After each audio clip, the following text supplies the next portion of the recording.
హిందూ పురాణాల ప్రకారం ఆంజనేయుడిని వాయువు, అంజని పుత్రుడిగా పరిగణిస్తారు. హనుమంతుడికి భజరంగబలి, మారుతి, ఆంజనేయుడితో పాటు ఇంకా అనేక పేర్లు ఉన్నాయి.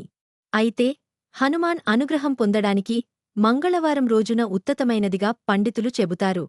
అయితే మంగళవారమే ఆంజనేయస్వామిని పూజించడం వెనుక అనేక కారణాలున్నాయి.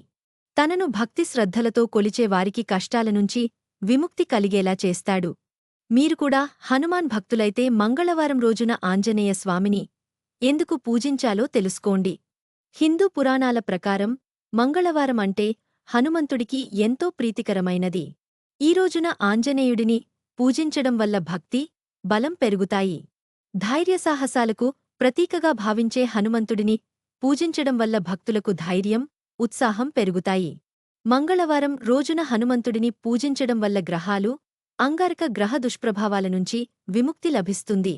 జ్యోతిష్యశాస్త్రంలో అంగారకుడు ఉన్నత స్థానంలో ఉంటాడు. అందుకే ఆంజనేయుడి ఆరాధన వల్ల అనేక ప్రయోజనాలు కలుగుతాయి. హనుమంతుడిని మంగళవారం నాడు పూజించడం వల్ల ఆరోగ్య ప్రయోజనాలు కూడా దక్కుతాయి.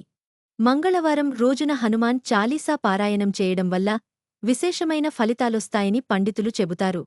అయితే ఈ హనుమాన్ చాలీసాను పయించేటప్పుడు కొన్ని నియమ నిబంధనలు ఖచ్చితంగా పాటించాలి. అలా చేయకపోతే మీకు ఎలాంటి ప్రయోజనం ఉండదు. మంగళవారం రోజున ఉదయాన్నే నిద్రలేచి స్నానం చేసిన తర్వాత హనుమంతుని ఫోటో లేదా విగ్రహం ఎదుట 1-3 సార్లు హనుమాన్ చాలీసా పయించడం వల్ల శుభప్రదంగా పరిగణించబడుతుంది. హనుమాన్ చాలీసా పయించడానికి ముందు నీళ్లను మీ దగ్గర ఉంచుకోవాలి. హనుమాన్ చాలీసా పయించడం పూర్తయిన తర్వాత ఆ నీటిని తీర్థంగా తీసుకోవాలి. మంగళవారం రోజున మీ దగ్గర్లోని హనుమంతుడి ఆలయానికి వెళ్లి రామనామం జపించాలి. ఇలా చేయడం వల్ల మీ జీవితంలో ఎదురయ్యే సంక్షోభాలన్నీ తొలగిపోతాయి. ఉపవాస దీక్షను కొనసాగించి అన్నదానం చేస్తే ఆంజనేయుని అనుగ్రహం లభించడమే కాదు, డబ్బుకు, ఆహారానికి లోటు అనేదే ఉండదు. హనుమంతుని ఆలయంలో బెల్లం, పప్పును నైవేద్యంగా సమర్పించాలి. నిరుద్యోగులుగా ఉండే వారు ఆంజనేయుడి పాదాల దగ్గర తమలపాకులను సమర్పించాలి.